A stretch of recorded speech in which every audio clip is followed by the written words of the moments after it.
आत्मनिर्भर भारत बनाने के लिए स्वदेशी मॉडल जो है किस तरीके से काम करेगा सर, और क्या इसकी भूमिका है सर? चीन ने 15-16 जून की रात्रि को जो व्यवहार भारत के साथ किया है जी, वो हम मानते हैं लक्ष्मण रेखा अब पार हो गई है। जी बिल्कुल। चीन पहले भी छल कपट से व्यापार करता था, ऐसा नहीं था कि हम उसको समझ नहीं रहे थे। जी चाहे वो एंटी डंपिंग ड्यूटी से बचता हुआ वो भारत में माल डंप करता था, चाहे वो अंडर इनवाइसिंग करके वो लागत से भी सस्ती कीमत पर हमारे बाजार को खत्म करने के लिए अपना माल यहाँ बेचता था जी, और अनेक प्रकार से वो दूसरे देशों की मार्फत भी अपना माल भारत में भिजवाता था। ये हम समझ रहे थे और इसके लिए हमने 2017 में एक अभियान भी लिया था। उस अभियान के अंतर्गत हमने देश भर में जन जागरण किया था। 1,10,00,000 लोगों के हस्ताक्षर कराए थे, डिजिटल नहीं, 1 to 1 मिलकर पार्कों में, मेट्रो में, बस स्टेशन पर। और 29 अक्टूबर 2017 को हमने रामलीला मैदान में रैली की थी जिसमें 1.5 लाख लोग देश भर से आए थे। जी, उसका एक प्रभाव पड़ा, जनता में भी चीन के सामान के प्रति एक गंभीरता को लेके उसका स्तर बढ़ा और सरकारी अफसर भी चीजों को समझने लगे। चीन जिस तरीके से आता जा रहा है इसे रोकना पड़ेगा।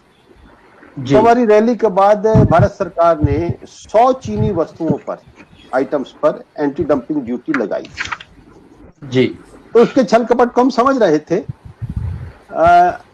15 जून की रात्रि को जो उसने किया, जब मैं कहता हूं लक्ष्मण रेखा अब पार हो गई, अब पूरे भारत में चाहे वो जनता हो, भारत की प्रज्ञा हो, भारत की अफसरशाही हो और राजनीतिक नेतृत्व हो, सामाजिक संगठन हो, सब एक मन हो गए हैं कि चीन को रोकना होगा। अगर अभी चीन को नहीं रोका गया तो न सिर्फ भारत के लिए बल्कि विश्व मानवता के लिए चीन एक भस्मासुर बन जाएगा।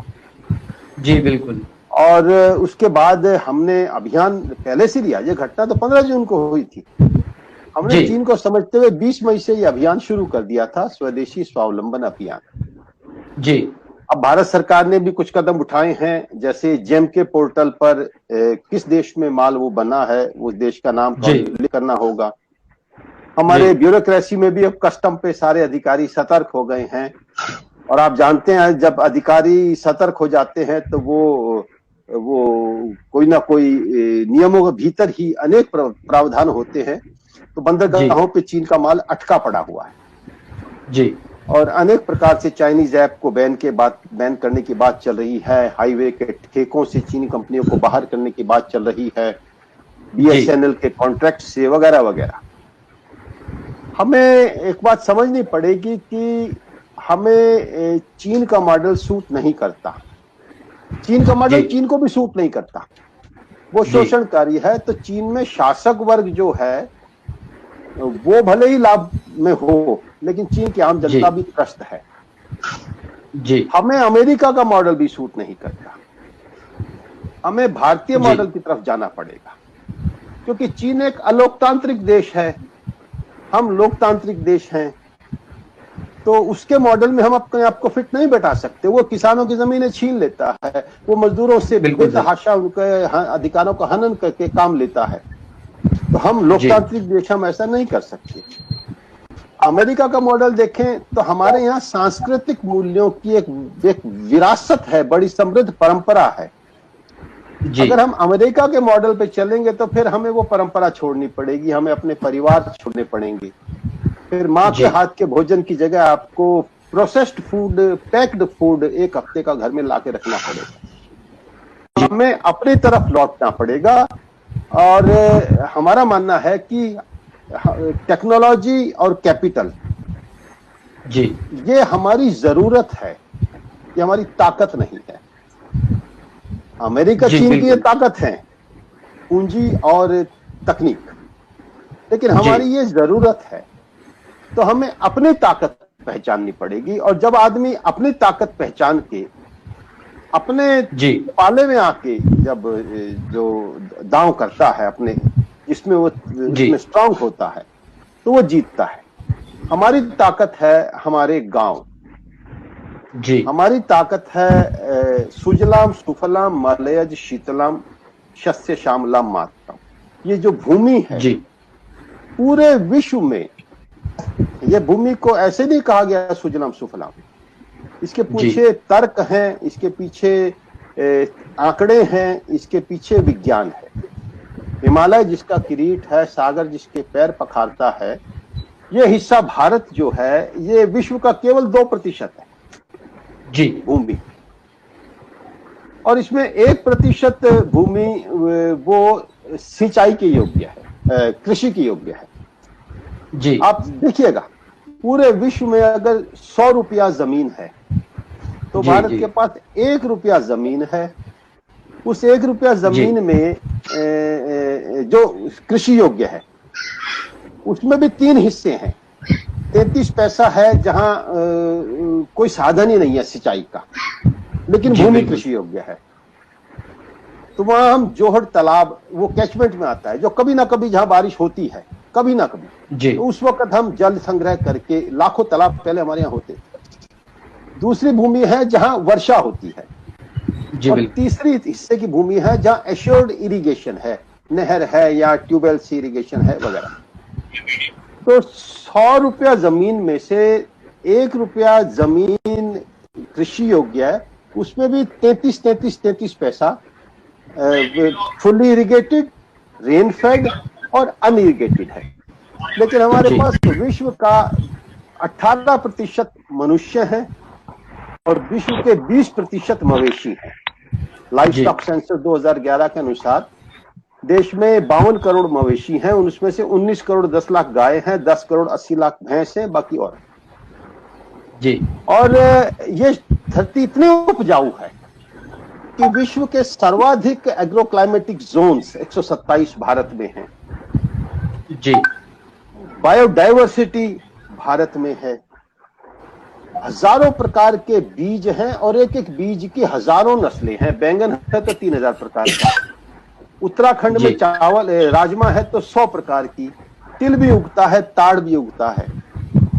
तो हमारा ये मानना है कि भारत के मवेशी जिसको जी कृषि से हटा दिया गया, भारत के मवेशी का गोबर जिसको कृषि खाद से हटा दिया गया, भारत जी के मवेशी को, भारत की भूमि को और भारत के मानव संसाधन को, गांवों को ठीक से हम नियोजन जी कर लेंगे तो हम जी दुनिया के 400 करोड़ लोगों के लिए, दुनिया की लगभग 750 करोड़ आबादी है, हम जी ऑर्गेनिक प्रोड्यूस दे सकते हैं। और जो बिल्कुल हमारा सही बात स्ट्रेंथ कही एरिया है, मैं इसमें 2 चीजें आपके ध्यान में डालना चाहूंगा। हमने जी मवेशी को हटाकर कृषि से या तो उसे दूध का जरिया मान लिया या मीट जी का जरिया मान लिया। जी अगर हम मवेशी को कृषि में लगाते हैं तो जी दूध उसका उप उत्पाद है। पिछले वर्ष हमने 5300 करोड़ किलोग्राम, मैं जिम्मेदारी से जी कह रहा हूं, आप मिनिस्ट्री ऑफ फर्टिलाइजर का आंकड़ा उठा के देख लीजिए, जी 5300 करोड़ किलोग्राम रासायनिक कीटनाशक और खाद जी भारत के खेतों में डाली है। हर आदमी के हिस्से देखें तो 4 किलो हर महीने हर आदमी ने यह जहर खाया, और उसके कारण क्या हुआ, 25% एडल्ट पॉपुलेशन वो बीपी की मरीज जी हो गई है। ये अखिल भारतीय आयुर्विज्ञान परिषद का आंकड़ा है, भारत सरकार की संस्था है। हम वर्ल्ड की डायबिटिक कैपिटल बन गए हैं और जी किडनी कैंसर ये घर घर का रोग हो गए हैं। दूसरी तरफ पिछले वर्ष के ही बजट में सरकार ने ये रासायनिक जहर जो उत्पादन करती हैं कंपनियां, जी यूरिया, उसको 80,000 करोड़ रुपए सब्सिडी दी। 25 से 30,000 करोड़ का हमने विदेशों से आयात भी किया। जी तो कहने का मतलब, अगर हम ठीक से अपने मवेशी को, मानव संसाधन को, कृषि भूमि को, जल का ठीक से नियोजन कर लें तो एक और हमारा ये 80,000 करोड़ रुपए की सब्सिडी तो डायरेक्ट बचेगी। जी बिल्कुल। दूसरी ओर ऑर्गेनिक हमें उत्पाद मिलेंगे और पूरे विश्व को हम देकर गांवों को समृद्ध कर सकते हैं। उसी का अभियान हमने ये लिया है।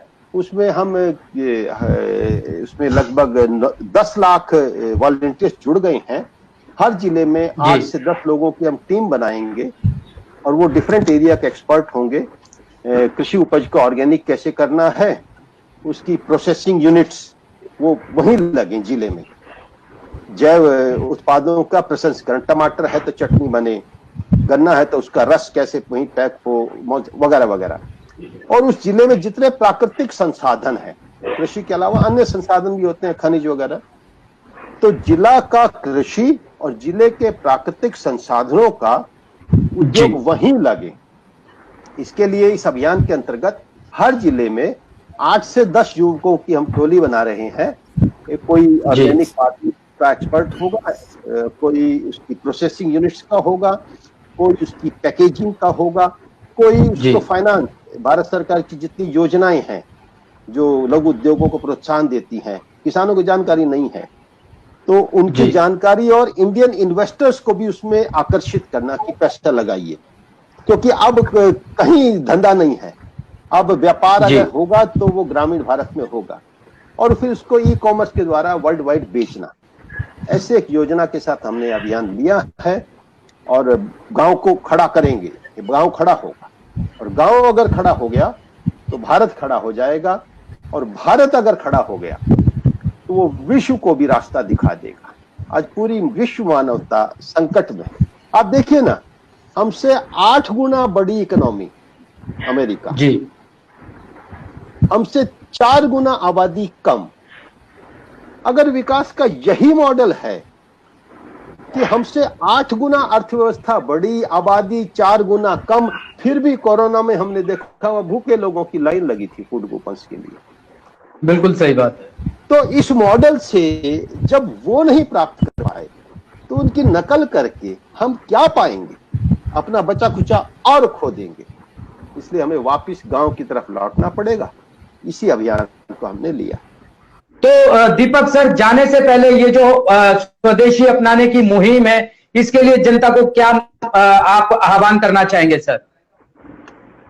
मेरा यही आह्वान है, चीन जिस रास्ते पे चल गया है, जी चीन जिस रास्ते पे जा रहा है, जी किसी को भी जरूरत नहीं है चीन को गिराने की।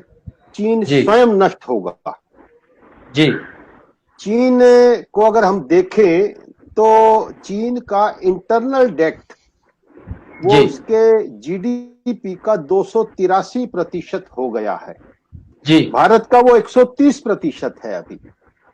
जी चीन का जितनी अर्थव्यवस्था है, जी जो भी 10-11 ट्रिलियन डॉलर की, उससे लगभग 3 गुना चीन का अपना आंतरिक कर्ज है। जी और चीन ने जितना अपने यहाँ फैक्ट्रियां लगा ली हैं, उसकी यहाँ जितने माल उत्पादन करने की क्षमता हो गई है, चीन की फैक्ट्रियां 40% से ज्यादा उत्पादन नहीं कर रही हैं। जी आप समझ सकते हैं, कोई फैक्ट्री जितनी उसकी प्रोडक्शन कैपेसिटी है, अगर वो उतना प्रोडक्शन नहीं करेगी तो वो फैक्ट्री बंद होना तय है। ऊपर से कोरोना के कारण विश्व का उससे मोह भंग हुआ है। वहां से दूसरे दुनिया की कंपनियां छोड़ छोड़ के उसको जा रही हैं। बिल्कुल अनेक देशों में चीन के माल को खरीदने के प्रति एक वितृष्णा आई है। बिल्कुल चीन दिवालिया हो रहा है। इस दिवालिया से निकलने के लिए उसने OBOR का जाल बुना। वो 40 साल तक वो चाहता था कि वन बेल्ट वन रोड बनाकर उसका सीमेंट बिके, उसकी स्टील बिके, उसकी सड़क और ये बंदरगाह और रेल बनाने की जो हैवी मशीनरी है वो बिके, तो वो अपने दिवालिये से निकल जाएगा और उसके बाद उसको एक विश्व मार्केट मिल जाएगी 65 देशों की। तो वो OBOR उसका खटाई में पड़ गया है। प्रधानमंत्री जी गए नहीं उसके उद्घाटन पे, क्योंकि वो पीओके से होके जा रहा है, हमारी भूमि से होके जा रहा है। चीन ने फिर नया जाल बुना RCEP का। 16 देशों को वो फांसना चाह रहा था, बिना टैक्स के उसका माल उन देशों में जाए। प्रधानमंत्री जी ने वहां जाके कह दिया, मुझे गांधी जी का जंतर याद आ गया। तो एक के बाद एक चीन की जो आर्थिक कमर तोड़ी जा रही है, उसी से बौखलाकर ये 15 जून की घटना की है। और इस घटना से हमारा संकल्प कमजोर नहीं होगा, हम निरंतर प्रहार जारी रखेंगे और चीन ढहेगा। इसी विश्वास के साथ मैं अपनी बात को पूरा करता हूं।